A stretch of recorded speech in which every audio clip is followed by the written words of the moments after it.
इस होटल को अगर हम अंदर से देखें तो ये किसी भूत बंगले से कम नहीं लग रहा।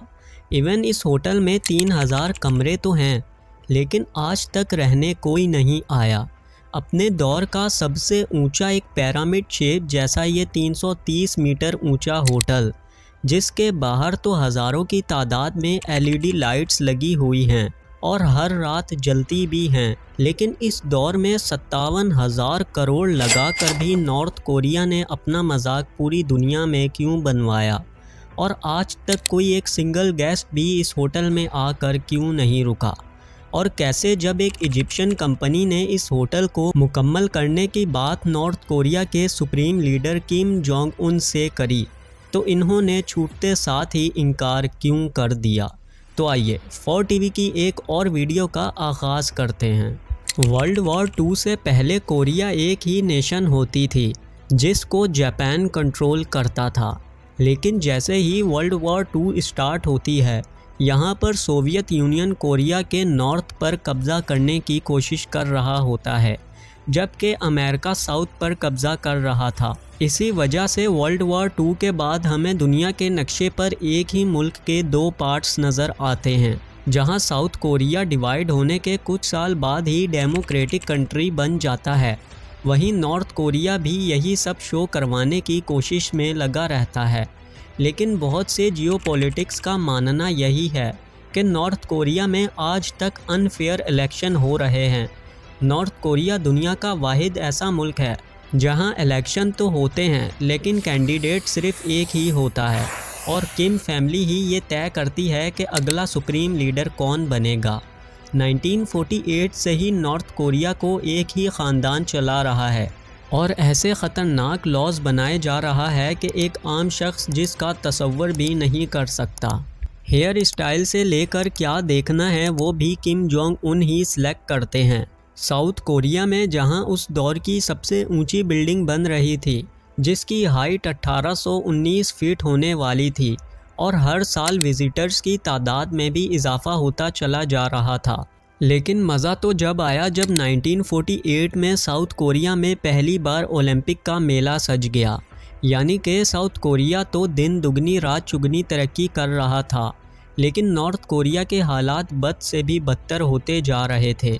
अपनी इसी डिक्टेटरशिप को छुपाने और नॉर्थ कोरिया को एक डेमोक्रेटिक कंट्री दिखाने के लिए जेलिस में आकर इस दौर के सुप्रीम लीडर किम इल संग ने भी इस होटल रियोगजियोंग होटल की कंस्ट्रक्शन का प्लान बना लिया। रियोगजियोंग होटल की कंस्ट्रक्शन तो 1987 से ही शुरू हो गई थी, और 1992 में इस होटल की ओपनिंग होनी थी। अपने इर्द गिर्द की बिल्डिंगों से 10 टाइम्स ऊंचा ये होटल आज भी अकेला तन्हा खड़ा है। प्लान के मुताबिक इसकी ऊंचाई 330 मीटर्स होनी थी और अंदर 3000 कमरे बनाए जाने थे। अगर ये अपने दिए गए टाइम पीरियड में बन जाता तो ये दुनिया की 7वीं सबसे ऊंची बिल्डिंग बन जाती। लेकिन सवाल तो यहाँ पर ये आता है कि ये आखिर क्यों नहीं आज तक बन पाया। इसकी कंस्ट्रक्शन रुकवाने में अमेरिका और सोवियत यूनियन ने अहम किरदार निभाया है। अपने इररेलेवेंट लॉज बनाकर नॉर्थ कोरिया ने अपने इतने दुश्मन बना लिए हैं कि वक्त पड़ने पर इनकी कोई मदद भी नहीं करता। इसी तरह जब 1992 में सोवियत यूनियन की इकोनॉमी कोलैप्स हुई तो इन्होंने नॉर्थ कोरिया को पैसा देना बंद कर दिया, जिसके बाद से ही इस होटल की कंस्ट्रक्शन रुक गई और 14 साल तक रुकी ही रही। जब इसने अमेरिका से मदद मांगी तो वहाँ पर नॉर्थ कोरिया के गवर्नमेंट ऑफिशियल्स ने सीधा यही बोल दिया कि हमारे पास पैसे ही नहीं हैं। ये सुनते ही नॉर्थ कोरिया का पूरी दुनिया ने बहुत मजाक बनाया और इस होटल को होटल ऑफ डूम का नाम दे दिया गया। पर आखिरकार 2008 में पूरे 16 साल बाद एक इजिप्शियन कंस्ट्रक्शन फर्म ने $400 मिलियन की डील नॉर्थ कोरिया से कर ली, और ऑफिशियल्स के मुताबिक 2012 में होटल की ओपनिंग होगी। याद रहे इसी दिन किम इल संग की 100वीं सालगिरह भी थी, और काम चलता रहा। 2011 तक होटल का एक्सटीरियर तैयार हो गया, लेकिन 2013 आने तक एक बार फिर इसकी कंस्ट्रक्शन रुक गई, और इस बार किम जोंग उन ने इस होटल की कंस्ट्रक्शन रुकवा दी, इसलिए कि नॉर्थ कोरिया भी इन मुल्कों की लिस्ट में आना चाहता था जिनके पास न्यूक्लियर बॉम्ब्स थे। इसी 2013 के न्यूक्लियर टेस्ट में इसने इतना पैसा बहा दिया था कि इनके पास अंदर फर्नीचर सेट करवाने के लिए भी पैसे नहीं थे।